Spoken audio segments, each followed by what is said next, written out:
So this is কলম দিয়ে তীর ধনুক বানানো। আপনারা কি বিশ্বাস করবেন যে আমি এই তীর ধনুকটা কলম দিয়ে বানিয়েছি? আর এই তীর ধনুকটা সবাই বানাতে পারবে বাড়ির পরে থাকা নষ্ট কলম দিয়েই। তো চলুন আজকের ভিডিও শুরু করা যাক।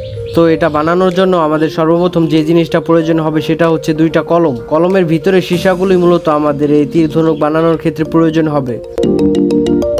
যেই কোনো কলম থেকেই হোক এরকম দুইটা সীসা খুলে নিতে হবে। এরপর আমাদের এরকম একটা কলম লাগবে, বা আমরা যে সীসাগুলো খুলে নিয়েছি কলম থেকে এই কলমটা হলেও হবে। তো আমি এইখানে এই কলমটা ব্যবহার করব। এরপর আমরা যে কোনো একটা কলম থেকে এরকম একটা গোল পাইপ কেটে নিতে হবে। আমাদের খেয়াল রাখতে হবে এটা যাতে পাইপের মতো দেখা যায়। আর কিছু রাবার নিয়ে নেব এগুলোকে শক্ত করে বাঁধার জন্য। কলমের যে সীসা দুইটা আছে এই দুইটাকে এরকম করে সুন্দরভাবে বেঁধে নেব।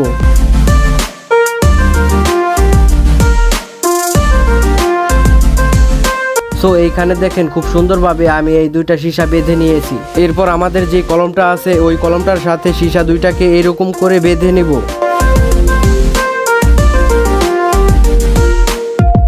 তো এইখানে আমি সীসাটাকে খুব সুন্দরভাবে বেঁধে নিয়েছি।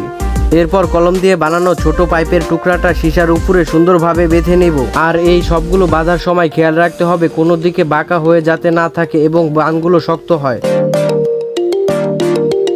তো এইখানে আমরা সবগুলোকে খুব সুন্দরভাবে শক্ত করে বেঁধে নিয়েছি। এখানে আমাদের রাবার প্রয়োজন হবে এই বাঁধগুলোকে আরো শক্ত করে রাখার জন্য। তো আমি একটা রাবার দিয়ে এই বাঁধগুলোকে সুন্দরভাবে পেঁচিয়ে শক্ত করে নিলাম। তো এইখানে দেখেন এটা দেখে ভালোই শক্ত মনে হচ্ছে।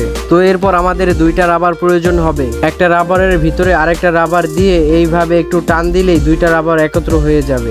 এরপর এই রাবারটাকে সীসার সাইডে বেঁধে নিব সুন্দর করে।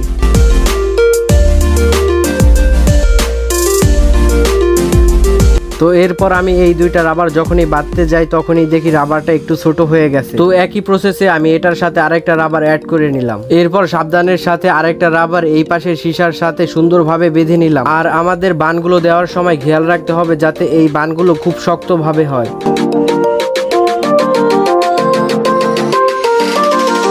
তো এরপর আমাদের তৈরি হয়ে যাবে ছোট এক ধরনের বন্দুক বা তীর ধনুক যেটাই বলেন না কেন।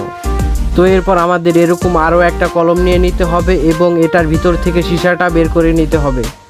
এই সীসাটা পাইপের ভিতর দিয়ে নিয়ে রাবারের সাথে লাগিয়ে টান দিয়ে ছেড়ে দিলেই ঢিসকাও।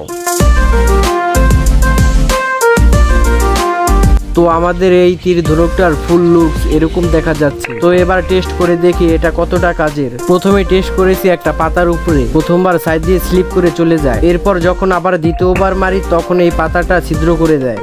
তো এটাকে আরো বিভিন্ন জায়গায় অনেক ভালোভাবে ট্রাই করে দেখেছি। এরপরে আমি ডাইরেক্ট কলা গাছের উপরে ট্রাই করলাম। এইখানে এটা দিয়ে খুব সুন্দরভাবে টার্গেটে হিট করা যাচ্ছিল।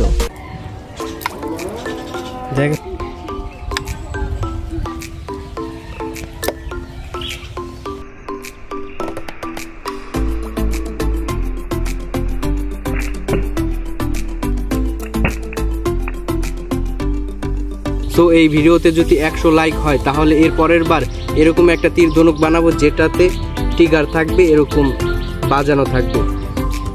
সো এই ভিডিওটা বেশি বেশি লাইক করবেন এবং অবশ্যই কমেন্ট করবেন যদি কোনো জায়গায় সমস্যা হয়ে থাকে। সো আজকের ভিডিও এই পর্যন্তই।